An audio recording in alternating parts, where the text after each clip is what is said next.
Hello दोस्तों, जय हिंद, वंदे मातरम, जय श्री राम सभी भाइयों को। दोस्तों आज हम बात करेंगे महाराष्ट्र के इलेक्शन जो हुए हैं उसका रिजल्ट कल है। झारखंड के भी चुनाव के रिजल्ट्स कल है। आज रात दोस्तों कयामत की रात होगी महाराष्ट्र के हर एक पॉलिटिशियंस के लिए जिन्होंने चुनाव लड़ा है दोस्तों, और उनके कार्यकर्ता हो या वोटरों के लिए भी। पूरा पैन इंडिया में ये फिनोमिनम होगा। अभी सबकी नजरें बनी हुई है महाराष्ट्र के रिजल्ट्स के बारे में और झारखंड के रिजल्ट पे। दोस्तों अब बात कर लेते हैं महाराष्ट्र में क्या क्या इस बार रहा है। दोस्तों जो भी रहा है आप सबने देखा कि इस बार मैनिफेस्टो एक साइड में हो गया था दोस्तों, और मुद्दे, ईगो क्लैशेस, आपको हम शॉर्ट कर देता हूं मैं कि Sharad Pawar versus Ajit Pawar, Congress versus BJP, Eknath Shinde की शिवसेना वर्सेस उद्धव ठाकरे की शिवसेना, ऐसे बात करते हैं। तो दोस्तों शरद पवार वर्सेस अजीत पवार में अगर देखने जाए तो शरद पवार मुझे लगता है कि पर्सनली वो अपनी कॉन्स्टिट्यूएंसी में जितने भी वो कोर वोटर थे उनके पहले भी उनपे ही फोकस रखा था। इस बार पूरे चुनाव में वो ज्यादा एक्सपेरिमेंट करने नहीं गए। तो वो मुझे लगता है कि महाविकास आघाड़ी की तरफ से तीनों पार्टियों में से सबसे ज्यादा सीट मुझे लगता है कि शरद पवार को ही मिलेगा। अब आ जाते हैं कांग्रेस वर्सेस बीजेपी। दोस्तों कांग्रेस की इस बार देखने जाए तो कार्यकर्ता खाली टीयर 1 टीयर 2 सिटीज में ही हमें ज्यादा दिखे हैं दोस्तों, बल्कि ग्राउंड में गांव गांव जा जाके कैंपेन करने वाले जो थे वो आरएसएस और बीजेपी के कार्यकर्ता बहुत गांव इंटीरियर तक गए हुए हैं दोस्तों। स्टार कैंपेनर प्रचारक की बात करें तो महाराष्ट्र में उन्होंने कम कैंपेन किया है। खुद राहुल गांधी ने भी कैंपेन किया है लेकिन कम किया है, मल्लिकार्जुन खड़गे हो जाए। और वही अगर हम देखने जाए तो बीजेपी के सारे स्टार प्रचारक जा जाके हर एक जगह पे उन्होंने भी कैंपेन ताबड़तोड़ तरीके से किया है, जिससे एडेड एडवांटेज बीजेपी को ये मत है कि हम लोग 100 से ज्यादा सीटें लेके आएंगे। बट ये देखना होगा कि बीजेपी अगर 100 सीट लाके देती है दोस्तों तो ये फिर उनके लिए महायुति के लिए इजी विन हो जाएगी, फिर ज्यादा दिक्कत नहीं आएगी। वहीं अगर हम बात कर लेते हैं दोस्तों एकनाथ शिंदे जी की, तो एकनाथ शिंदे जी की शिवसेना वर्सेस उद्धव ठाकरे की शिवसेना। दोस्तों उद्धव ठाकरे जी एकमात्र ऐसे पॉलिटिशियन है मेरे जहन में जिन्होंने आइडियोलॉजी स्विच की है दोस्तों। खाली पार्टी स्विच करके वो बीजेपी से नहीं निकले, उन्होंने बीजेपी से निकलते के साथ अपनी आइडियोलॉजी, जो बाला साहब ठाकरे की कोर आइडियोलॉजी थी कि हम कांग्रेस के साथ या शरद पवार के साथ कभी नहीं जाएंगे, जिस दिन हमें ये नौबत आई तो हम अपनी दुकान बंद कर लेंगे, बट हम अपनी पार्टी को कांग्रेस नहीं होने देंगे, ये बाला साहब का बयान था।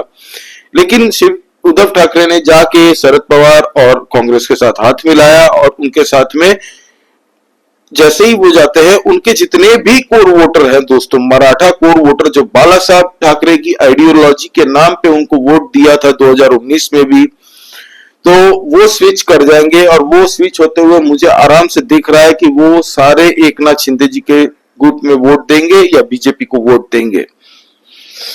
तो क्योंकि आइडियोलॉजी का मामला है दोस्तों, आप समझिए आइडियोलॉजी आप चेंज कर सकते हो एज ए पॉलिटिशियन खुद को चीफ मिनिस्टर बनने की महत्वाकांक्षा के लिए, लेकिन वोटर कभी नहीं बनेगा भाई। वोटर का क्लियर है माइंड में कि इतने सालों से जो आइडियोलॉजी वो फॉलो करते आए हैं, और मराठा प्राइड, छत्रपति शिवाजी महाराज के उसूलों पे चलने वाली वैसी एक नेशनलिस्टिक हिंदुत्व वाली जो आइडियोलॉजी होती है उसको फॉलो करने वाला कभी स्विच नहीं करेगा, चाहे वो लीडर स्विच हो जाए। तो मुझे हार्डली लगता, मतलब हार्डकोर लगता है कि इस बार वो सारे वोट शिफ्ट होके एकनाथ शिंदे जी के फेवर में जाएंगे और बीजेपी के फेवर में जाएंगे। अब बात कर लेते हैं एकनाथ शिंदे जी की। तो एकनाथ शिंदे जी दोस्तों मराठा लीडरों में नाम बहुत उभरा है। रिसेंट टाइम में हम देखने जाए तो पिछले 8-9 महीने में उन्होंने ग्राउंड पे गांव गांव जाके लोगों से जो इंटरैक्शन किया है, उनके लिए जो लाडकी बहना स्कीम्स लॉन्च की है, ऐसी बहुत कई स्कीम्स उन्होंने स्कॉलरशिप की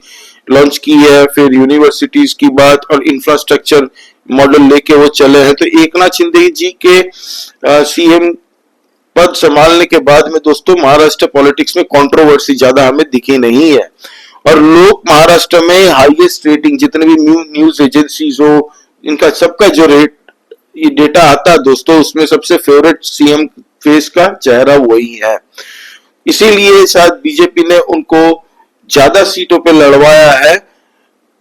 कंपेयर टू अजीत पवार, क्योंकि बीजेपी को ये पता था कि भाई मराठा वोटर की भी फर्स्ट चॉइस एकनाथ शिंदे जी होंगे। बीजेपी को भी मराठा वोटर वोट करते हैं क्योंकि बीजेपी के जो लोग हैं जो लड़ रहे हैं चुनाव इस बार, वो खुद मराठी लोग, बहुत सारे मराठी लोग हैं जो उनके एक एक सीट लड़ रहे हैं नेता, तो वो भी वोट ले जाते हैं। लेकिन जो मुंबई मेट्रोपॉलिटन रीजन है, प्लस विदर्भा में भी कुछ सीट है, कोंकण में भी कुछ सीट है, मराठवाड़ा, वेस्टर्न महाराष्ट्र, तो हर जगह बीजेपी ने ये फोकस किया है। वहीं अगर हम बात कर ले अजीत दादा की और शरद पवार की, तो शरद पवार जैसे अपने कॉन्स्टिट्यूशन में फोकस इस बार किया है, अजीत दादा को पिछली बार 2024 के लोकसभा में वोट नहीं मिला था बीजेपी के किसी भी वोटर की तरफ से। क्यों? क्योंकि वो नहीं चाहते थे कि भाई अजीत पवार के साथ महायुति में आए, और बीजेपी के वोटर थोड़ा गुस्सा थे अजीत पवार के ऊपर, क्योंकि आइडियोलॉजी एज यूजुअल मैं बता दूं। लेकिन इस बार बीजेपी के वोटर वो रिस्क नहीं ले रहे हैं, और ना ही लिया इस बार, उन्होंने भर के वोट दिया है अजीत दादा को, क्योंकि भाई अल्टीमेट नुकसान महायुति को होता है, तो महायुति को नुकसान नहीं होना चाहिए।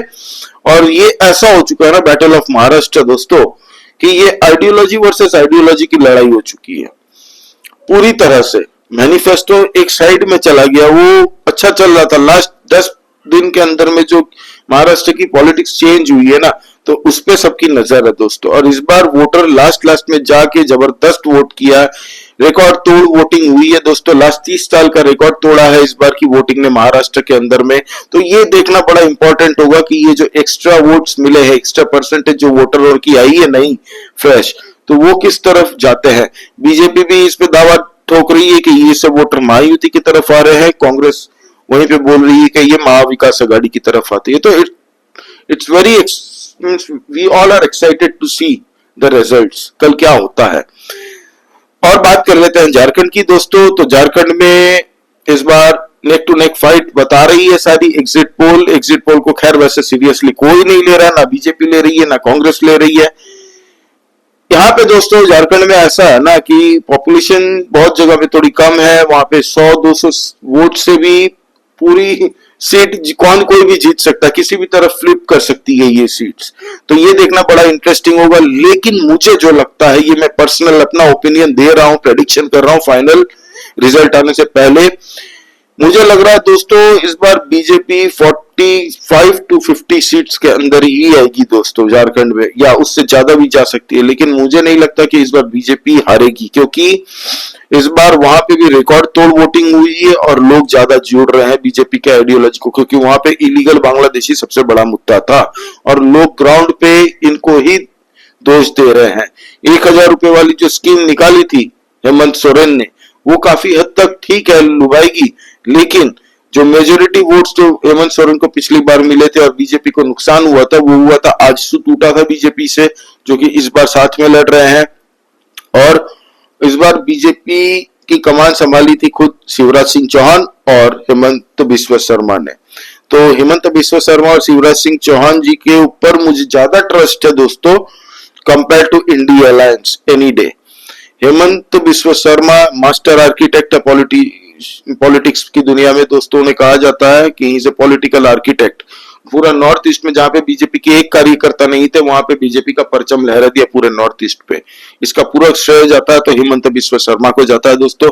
और वही मामा जी 4 टाइम विनिंग चीफ मिनिस्टर है, 20 साल जितने चीफ मिनिस्टर रहे हैं वो, तो उनकी आकलन वो देख के बता देते हैं कौन से राज्य में क्या माहौल चल रहा है।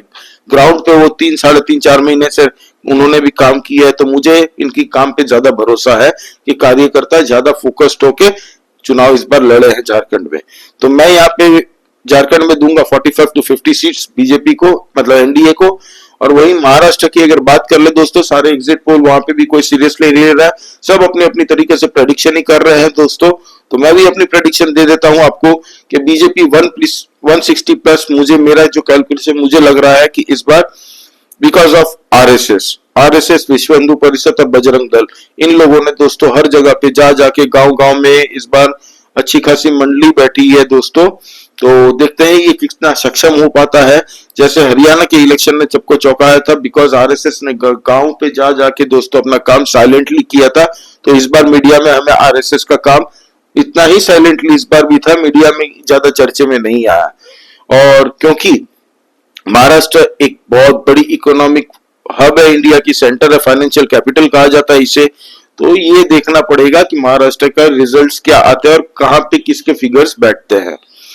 बस मुंबई में काफी ऐसी हाई राइजिंग सोसाइटी है जहां पे 4-5 हजार वोटों से हुए हैं, तो उसके आसपास में जितने भी मतलब वोटिंग बूथ बनाए गए थे इस बार, तो वो भी एक इफेक्ट पड़ेगा कि पहले लोग नहीं जाते थे, दूर दूर पड़ता था कॉन्स्टिट्यूएंसी, तो लेकिन इस बार वो सब कुछ नहीं हुआ है।